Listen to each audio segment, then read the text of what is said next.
Good morning. Thank you all for coming. And what I'm just going to do this morning is give you a brief synopsis of what we do. Johnny's going to take the guys through about a 15-minute warm-up. And we would like to push this as much as we possibly can to 20 minutes, 30 minutes if we could. That's always a challenge with the coaches. They always want to get out and do their thing. So we take this very seriously. This is NBA players are challenged to play 82 games a season. That's extremely difficult.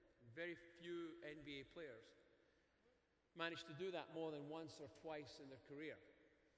And there's lots of reasons for that. Personal reasons, there's injuries. But the one thing, you can't avoid certain injuries, things like twisted knees and whatever else may happen, ligament injuries. But certain things you can try to avoid, and that's what we call these sort of spontaneous onset, the sort of low level of injuries that can take place. They just nag at players and eventually break them down. And the thing about this type of athlete is that it's like working with Ferraris. You know, they can still function, but maybe not quite functioning on every cylinder. So good athletes ultimately work around problems till eventually they break down. So what we try to do to offset that is we do a series of screen tests when these players come in, and we establish a baseline. And the idea of the baseline is to identify postural dysfunctions, movement dysfunctions. And basketball players actually have a postural default posture that we call. And you'll see this. You'll see players that want to, like shooters that come to shoot the ball, and as they approach the shot, they'll literally rotate in and fold. So this whole one side of one quadrant of the body can collapse in one side. This becomes a default posture. So ideally, you should try to identify this. And what we do is we create a series of corrective exercises for each and every individual player that we have.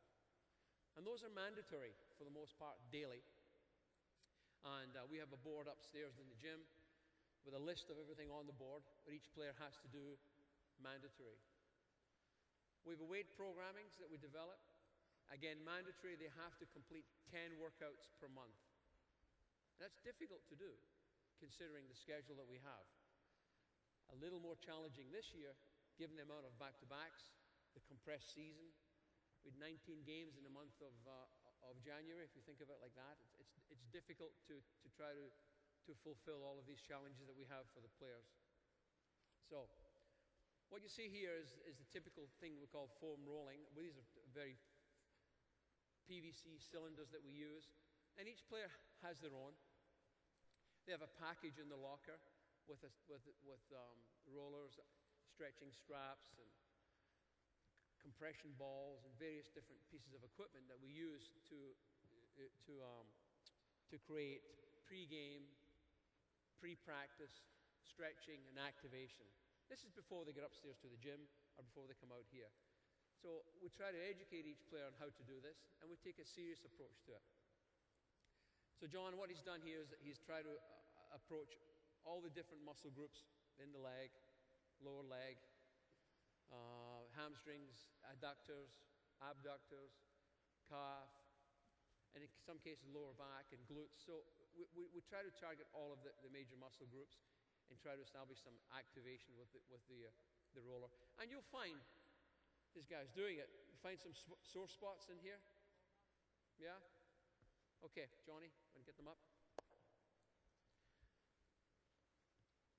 Now, moving forward, we try to encourage an active, what we call it activation, which is we get them on their feet. Basketball is played up on your feet, not lying down. So let's think of it like that. So we have a dynamic warm-up. Very simple, but very effective. And again, we take it seriously. We try to make sure this is a serious part of our program. And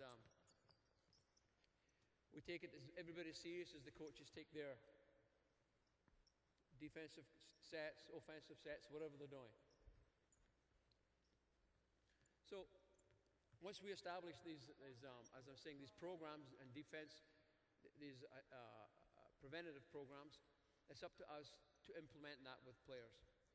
And like I say, every day players come in with different nicks and bumps and bruises and different present with different problems, for the most part stress related. I'm a physiotherapist by profession. I spent 20 years on my own practicing for many years before I went into the NBA. So I have the opportunity